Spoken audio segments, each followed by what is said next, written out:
Vers 16h30, 16h35 on va dire. La manifestation passe dans la rue comme tous les samedis, qui était assez calme, hein, une manifestation classique on va dire. Jusqu'au moment où à peine le début du cortège était passé, on voit les gens courir dans l'autre sens. Donc on se dit bon ça y est c'est parti.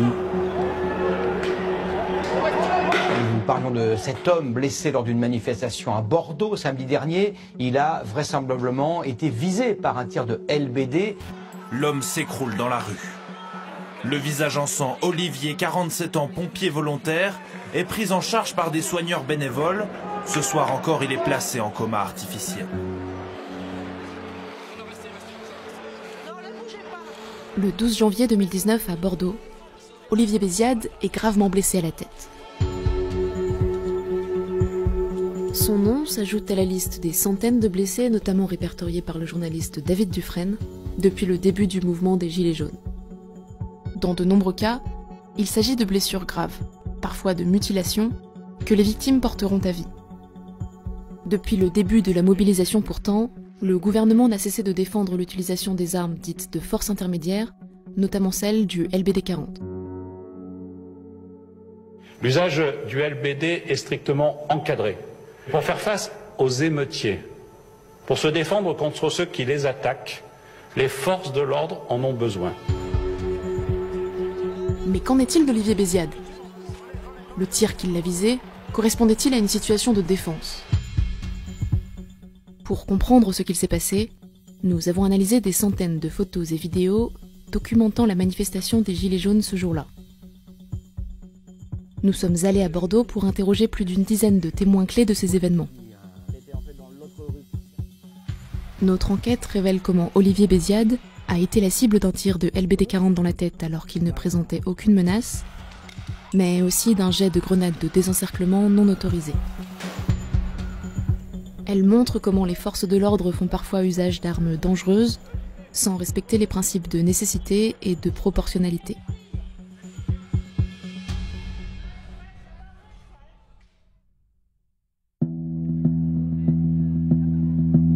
« 12 janvier 2019. Comme tous les samedis depuis 2 mois, les Gilets jaunes manifestent à Bordeaux. Après avoir cheminé autour du centre-ville, le cortège emprunte la rue Sainte-Catherine en la remontant vers le nord.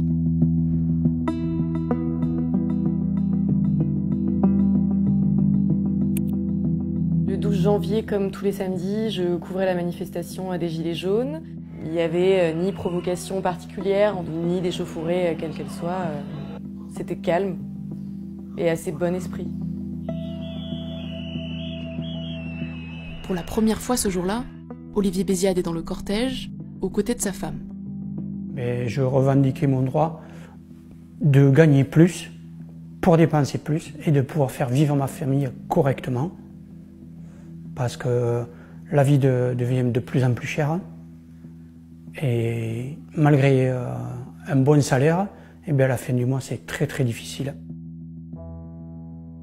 Le couple est encore au milieu du défilé, lorsque quelques centaines de mètres plus loin, la tête du cortège atteint la place de la Comédie. Et une fois qu'on arrive place de la Comédie, on sent bien que c'est un point où les gens veulent rester, parce que symboliquement, c'est un peu la carte postale de Bordeaux, on a le Grand Théâtre derrière. Et d'ailleurs, une fois que les manifestants arrivent place de la Comédie, les premiers, ils s'arrêtent.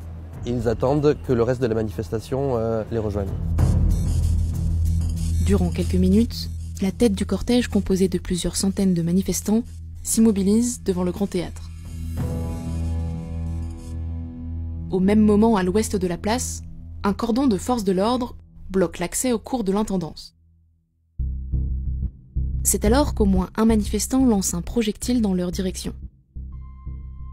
Immédiatement, les forces de l'ordre prononcent 2 sommations verbales.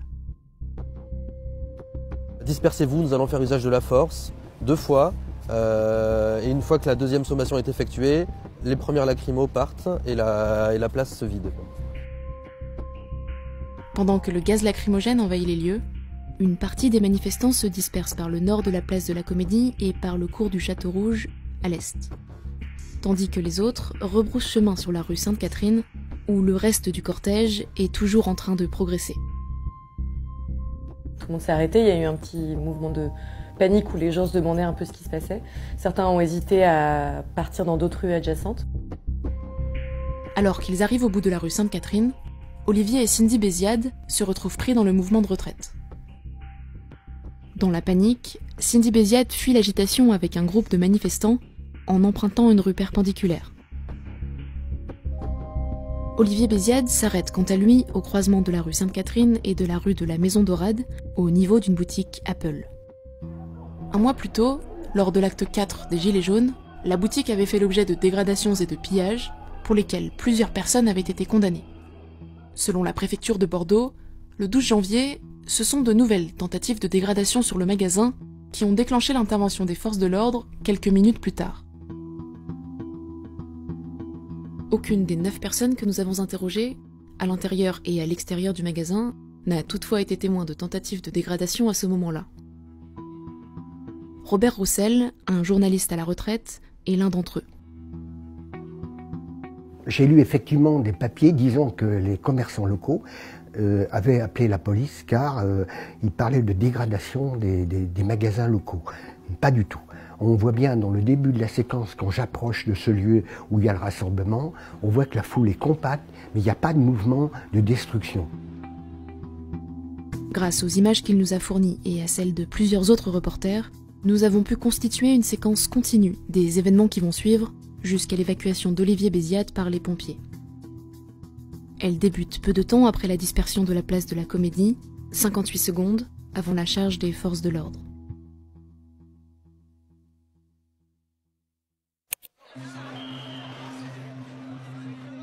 Un groupe de manifestants s'est fixé rue Sainte-Catherine, près de la boutique Apple. Au cours de ces 58 secondes, aucune tentative de dégradation à l'encontre du magasin n'est visible. Un homme jette cependant un projectile en direction des forces de l'ordre situées place de la Comédie, puis quitte les lieux. Quelques insultes fusent, puis on aperçoit brièvement Olivier Béziade dans le groupe de manifestants. Au même moment, on l'aperçoit également depuis une autre caméra située près des forces de l'ordre, ici.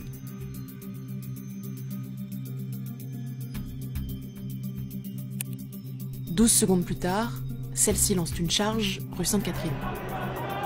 Des gendarmes mobiles s'élancent. Ils lancent plusieurs grenades lacrymogènes en direction du cortège, une trentaine de mètres plus loin.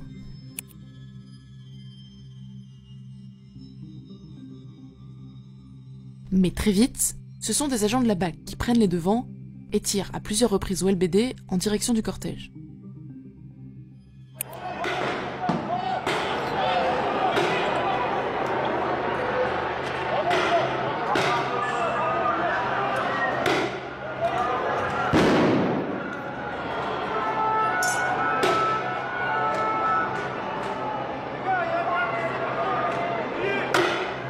Au total, pendant toute l'intervention, nous avons compté 8 tirs. Mais revoyons la scène depuis l'angle situé rue de la Maison Dorade, devant l'Apple Store. Olivier Béziade est le dernier à se mettre à courir. Il sort du champ de la caméra au moment où 2 agents parviennent à l'angle de la rue. Mais regardons la suite.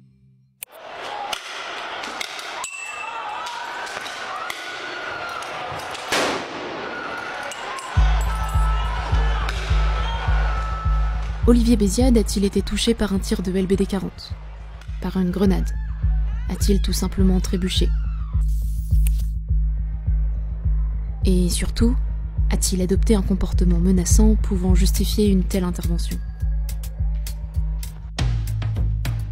La rue Sainte-Catherine dispose d'une caméra de surveillance. Elle est placée ici, juste en face de la rue de la Maison Dorade. D'autres images filmées par des témoins directs montrent également la scène. Grâce à des sources proches de l'enquête, nous avons pu nous faire confirmer leur contenu. Voici ce qui s'est passé. Une première balle de LBD 40 est d'abord tirée par un agent de la BAC. Elle ne touche pas Olivier Béziade. Une seconde plus tard, un deuxième membre des forces de l'ordre lance une grenade lacrymogène dans la même direction. Et quand j'ai fait même pas 15 mètres, j'ai entendu à côté de moi sur ma gauche rouler quelque chose. Lorsqu'il voit passer la grenade devant lui, Olivier Béziade arrête sa course et se retourne. J'ai vu mon tireur. Voilà. Quand je me suis retourné, j'ai vu qu'il y en a un qui me regardait comme ça. Et c'est quand je l'ai vu qu'il pointait son arme sur moi, je me suis mis à courir, mais c'était trop tard. Et après, puis, au revoir. Une deuxième balle de LBD est en effet tirée par cet autre agent de la BAC, ici.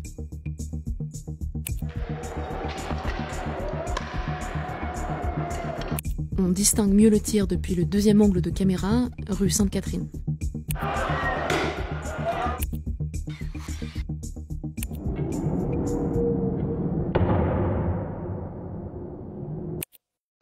La balle frappe Olivier Béziade dans la tête.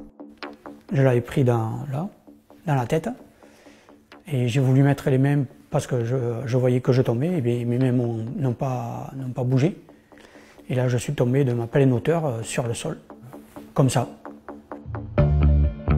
Une instruction relative à l'emploi des LBD 40 indique pourtant qu'hors situation de légitime défense, la tête ne doit pas être visée.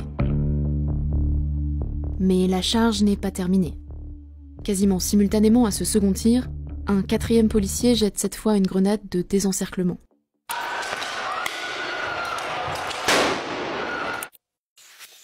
Se lancer en cloche n'est pas autorisé. Pour éviter de causer des dommages aux parties supérieures du corps, les grenades de désencerclement doivent être lancées au sol. Lorsque celle-ci explose, Olivier Béziade est déjà étendu au sol, assommé par le tir de LBD. C'est là que je découvre le gilet jaune par terre, la face contre terre.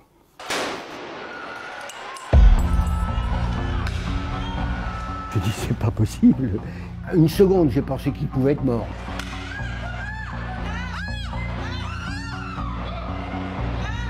Pendant 25 secondes, Olivier Béziade ne bouge pas.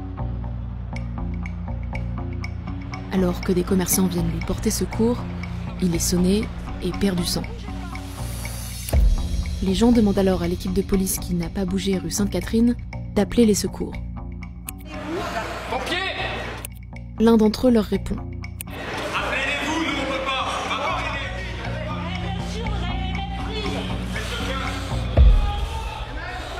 Pour quelles raisons ces agents ne peuvent-ils pas appeler les secours? Toujours dans le même document relatif à l'emploi des LBD, on lit qu'après un tir, il convient de vérifier sans délai si la personne atteinte par un projectile et qui a été interpellée ne présente aucune lésion. Dans tous les cas, l'individu touché reste sous la surveillance constante des agents de la police ou de la gendarmerie nationale. Sur ces images, les policiers ne s'acquittent ni de leur devoir d'assistance, ni de celui de surveillance. 1 minute 30 après la chute d'Olivier Béziade, l'équipe se replie. Allez, on se replie, bravo.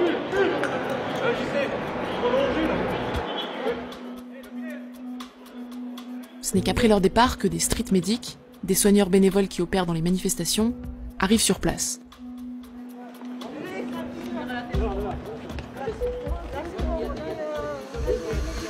« 11 minutes plus tard, les pompiers parviennent à leur tour sur les lieux. Au total, 15 minutes s'écoulent entre le départ des forces de l'ordre et l'évacuation d'Olivier Béziade. Il souffre d'un traumatisme crânien, d'une hémorragie cérébrale et de multiples fractures du crâne. Face à la gravité de ses blessures, il est alors placé en coma artificiel.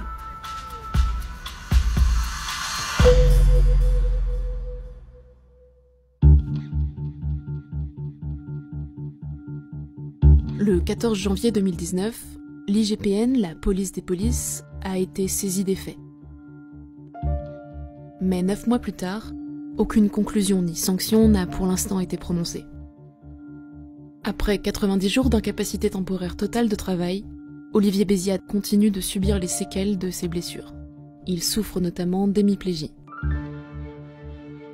Depuis le début de la mobilisation, au moins 313 enquêtes IGPN pour suspicion de violences policières ont été ouvertes. Aucune